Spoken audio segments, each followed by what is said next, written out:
Olá, graça, paz e alegria. A porção de hoje recomendada para a leitura da Bíblia em um ano no plano sequencial é Isaías do capítulo 10, versículo 5 ao capítulo 12. Vamos falar um pouco a respeito do contexto histórico dos dias de Isaías. Ele profetizou no período mais crucial da história de Judá e de Israel. Ambos os reinos, o do norte e o do sul, haviam experimentado cerca de meio século de poder e prosperidade, algumas batalhas num primeiro momento, até entre eles, mas depois se acertaram e tinham até alianças. E era uma prosperidade crescente que eles estavam experimentando a partir daquele momento.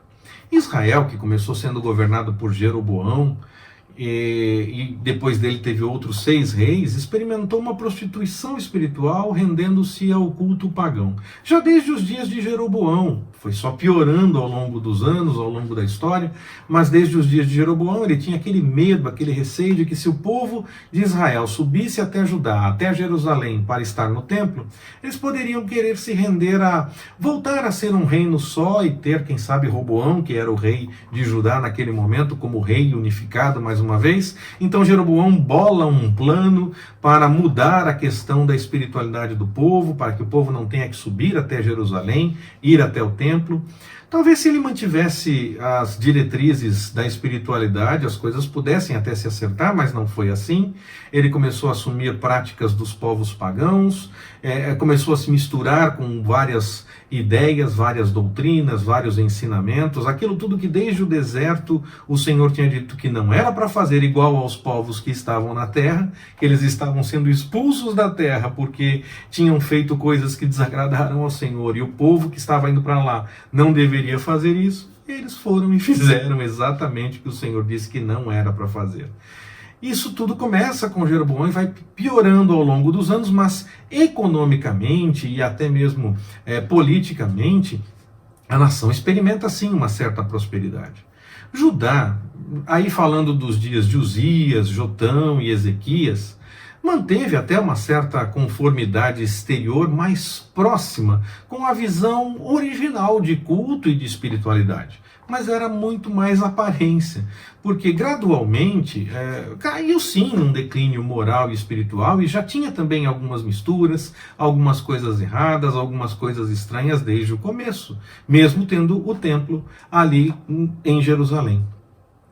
Os lugares secretos de cultos pagãos eram tolerados. O rico oprimia o pobre, desde a lei se dizia que era necessário ajudar aquele que tinha necessidade, havia toda uma previsão caso chegasse até a se vender, mas havia uma previsão para que houvesse o ressarcimento no momento certo e estivessem as coisas em ordem, era para ajudar aquele que fosse necessitado e tudo mais. Mas aos poucos isso foi sendo negligenciado e os mais pobres eram oprimidos. As mulheres negligenciavam as suas famílias em busca do prazer carnal, e é claro que quando os textos falam a respeito das mulheres fazendo isso, é porque isso chamava a atenção de uma forma exagerada numa sociedade patriarcal e machista, deixando claro que se chegou até as mulheres a esse ponto, é porque a coisa está desenfreada. Pelo menos as mulheres mantinham as coisas em ordem, mas é claro que quando as mulheres fazem isso, elas procuram também homens.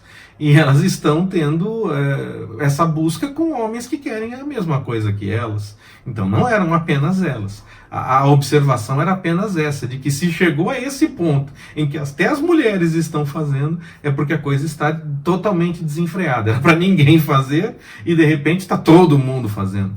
Muitos sacerdotes e profetas tornaram-se bêbados que, além de ter essa questão da bebida e exageravam nessa coisa, queriam agradar aos homens em vez de falar o que o Senhor orientava, até por conta de não ouvirem a verdadeira orientação. Tudo vai dar certo, tudo está em ordem, não vai haver invasão, o Senhor está cuidando, quando na verdade o Senhor estava alertando que havia necessidade de buscar a sua vontade, senão ia ter sim punição. Mas falar de punição não é agradável e não dá ibope. As pessoas preferem ouvir que vai dar tudo certo e que vão ser abençoados. Parece os nossos dias, não é? Talvez toda a história da humanidade tenha esses momentos, e Os profetas se levantavam exatamente contra isso e parece que hoje em dia isso continua acontecendo. Há aqueles que dizem que falam em nome do Senhor, mas só falam coisas boas. E não quer dizer que o Senhor não faça coisas boas, mas quer dizer que às vezes é necessário dizer aquilo que realmente o Senhor orientou. E algumas vezes não é só o que é agradável aos olhos. Vai desembocar sim em algo agradável, porque o Senhor está preparando no meio da história algo bom.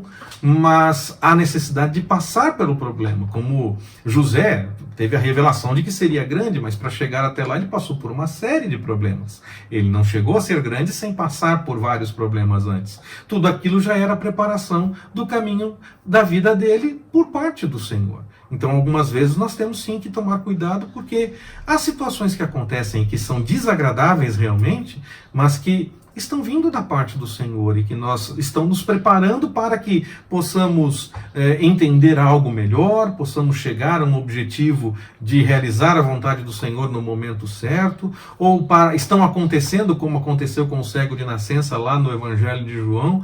Não era porque tinha coisa errada por parte de ninguém, mas porque era para manifestar a glória do Senhor. Então, houve um problema para que se manifestasse a glória do Senhor. Pode acontecer assim, sim. Mas as pessoas não gostam nem de falar, nem de ouvir isso. E quem ousa dizer que não é bem assim, é tido por fatalista, como alguém que não tem fé, como se fosse pessimista. Muitos dos profetas, então, seriam encaixados nessa categoria. Nós temos que parar para pensar nessa realidade. Apesar de que eles, quando falavam dos problemas, eles apontavam sim para uma esperança diferente depois que a história fosse se desenrolando. O problema é que as pessoas gostam de não ter esse desenrolar da história. Acham que é necessário profetizar coisas boas. Nós não profetizamos o que nós queremos, nós profetizamos aquilo que o Senhor revela. Nós declaramos o que nós queremos, afasta de mim esse cálice, mas esperamos a manifestação do Senhor. Contudo, seja feita a tua vontade. Então, não passa por aí, eu já disse em outras mensagens, é necessário rever essa questão do que realmente é profecia, do que é realmente declarar com fé determinadas coisas. Nós precisamos entender bem como é isso à luz da Bíblia, e não à luz da vontade das pessoas, senão estamos indo no mesmo caminho daqueles dias, das pessoas daqueles dias que os profetas se levantaram contra elas. Nós temos que buscar então a vontade do Senhor. Nós já lemos em Isaías alguns textos que mostram essa realidade daqueles dias e que parece presente em praticamente toda a história da humanidade, inclusive nos nossos. E ainda vamos ler outros textos, permitindo o Senhor, na sequência da nossa leitura.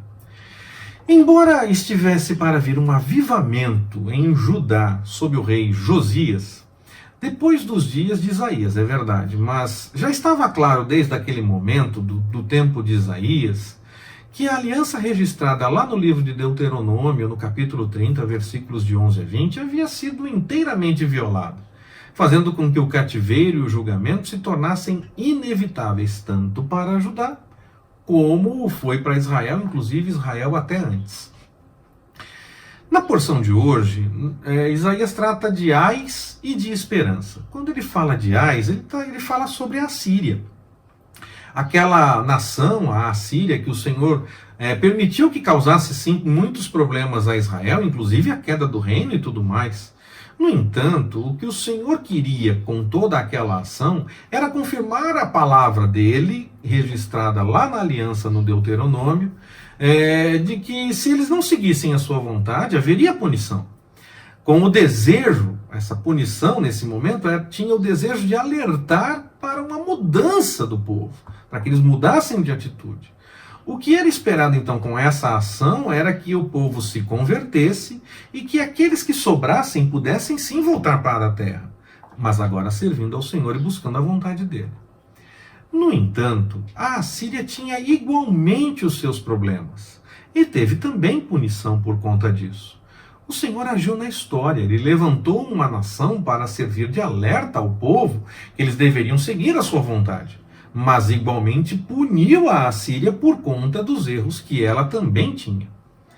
Na esperança que Isaías trata nesse texto, mais uma vez a profecia de Isaías vai além dos seus dias. E nós entendemos que fala do Senhor Jesus quando fala a respeito do ramo de Jessé.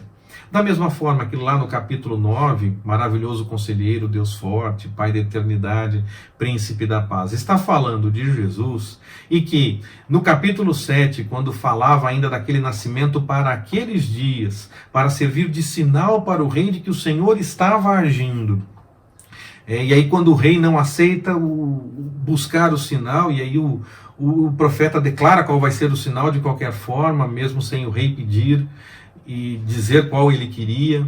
E aí Isaías, na sequência, no capítulo 8, confirma que o Senhor mandou o sinal, que as coisas realmente aconteceram, mas como o rei rejeitou e era necessário apontar para aquele que colocasse tudo em ordem na questão espiritual, como nós falamos na mensagem sobre aquela porção do capítulo 7 até o início do capítulo 10, aí então o nascimento da Virgem e o Emanuel, que eram para aqueles dias, também passam a apontar para Jesus, como é a interpretação, mas só depois do rei rejeitar, o rei não seguir e até mesmo ir buscar a Síria na questão tanto política como religiosa, e aí então Isaías aponta para Jesus, e aquilo que serviu sim como sinal para aqueles dias, também apontou para o futuro.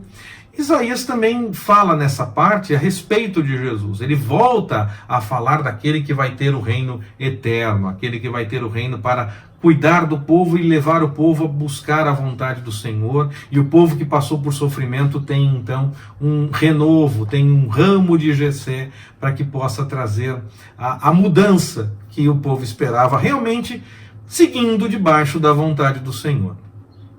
Eu acredito que Isaías, nesse momento, fala sobre o reinado de Jesus na terra, aquele que está registrado no livro do Apocalipse, que seria aquele período de 1000 anos. Lá no último livro, nós não temos muitos detalhes de como será esse tempo. Mas eu entendo que Isaías aqui trata de muitas coisas a esse respeito, e há outros textos também que vão tratar a respeito disso e estão tratando sobre esse período dos 1000 anos que o Apocalipse fala. Lá no último livro nós vamos ler, permitindo o Senhor. A nossa esperança aponta para esse tempo. Nós aguardamos por isso. Dessa forma, por mais que as adversidades e as dores nos cerquem em nossos dias, a graça do nosso Deus, a sua misericórdia, o seu cuidado, nos cercam igualmente. Ele está pronto a nos ajudar em todo o momento e colocar um novo cântico nos nossos lábios, para que nós possamos louvar ao Senhor, que já agiu no passado. Como o livro dos Salmos, nós recebemos esse convite também no livro dos Salmos, e no final da porção de hoje nós vemos um pouco disso também. Então nós recebemos um novo convite para cantar ao Senhor, que já agiu no passado, está conosco em cada momento, tanto nos momentos alegres como nos momentos tristes, e está junto conosco em todo o tempo, e nos dá a certeza que seguirá agindo para o louvor da sua glória. Então nós louvamos ao Senhor por isso. Que Ele nos abençoe. Forte abraço, até mais, permitindo o Senhor.